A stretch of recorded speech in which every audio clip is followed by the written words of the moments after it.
This title is narrated with virtual voice, computer-generated narration for audiobooks. Postmodernism Explained by the Practical Atlas.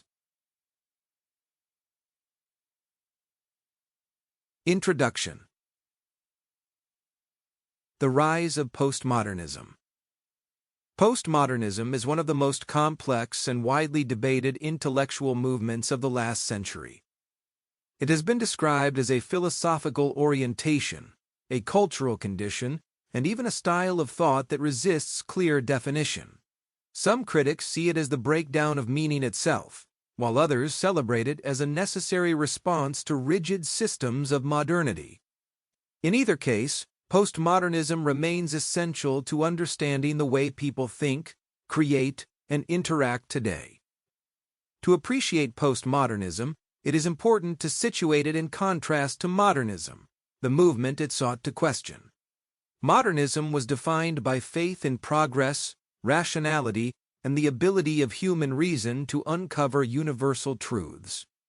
It was the era of Enlightenment ideals, of grand narratives promising that history had a direction and that science, industry, and culture were marching inevitably toward improvement. Modernist thinkers and artists believed in originality, purity of form, and the capacity of knowledge to liberate humanity from superstition and ignorance. Postmodernism, however, represents a dramatic shift in mood and perspective. Instead of optimism, it often conveys skepticism. Instead of believing in one unifying narrative, it suggests that there are multiple, often conflicting stories about reality, none of which can claim absolute authority.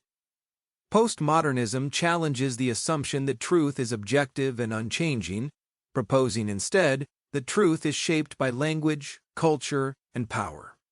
This turn away from certainty and grand narratives unsettled many, but it also opened intellectual and artistic space for new voices and perspectives. The emergence of postmodernism can be traced to historical circumstances that shattered faith in modern ideals. The devastation of the First World War, the atrocities of the Holocaust, the destruction of Hiroshima and Nagasaki, and the rise of totalitarian regimes in the 20th century all undermined the idea that reason and science automatically produce progress. If the same rational systems that created modern medicine and technology could also create concentration camps and nuclear bombs, then perhaps modernity's promise of progress was not as secure as many once believed. In addition to these historical shocks, philosophical developments contributed to postmodernism's rise. Thinkers such as Friedrich Nietzsche challenged the existence of absolute truth long before the word postmodernism became common. Nietzsche's declaration that God is dead symbolized not only the decline of religious authority, but also a broader crisis of certainty.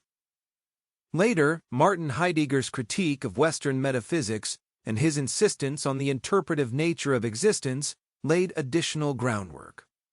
By the mid-20th century, intellectuals such as Jean-François Lyotard, Michel Foucault, and Jacques Derrida began articulating what would come to be recognized as a distinctly postmodern orientation.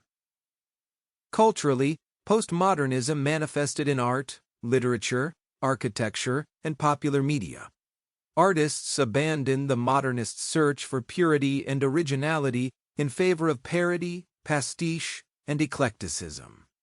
Architects rejected the severe minimalism of modern design, embracing ornament, irony, and historical references. Writers experimented with fragmented narratives, metafiction, and intertextuality, deliberately blurring the lines between fiction and reality. In popular culture, postmodernism is evident in films and television shows that combine genres, break the fourth wall, or borrow freely from the past without concern for originality. Yet postmodernism is not just an artistic or academic trend. It is a cultural condition that affects everyday life. The way people consume media, understand politics, and experience identity has been shaped by postmodern ideas. For example, the internet and social media exemplify postmodern tendencies by collapsing distinctions between reality and... To keep listening to this audiobook, I've left you a link in the description so you can do it, at no cost thanks to Audible's 30-day free trial.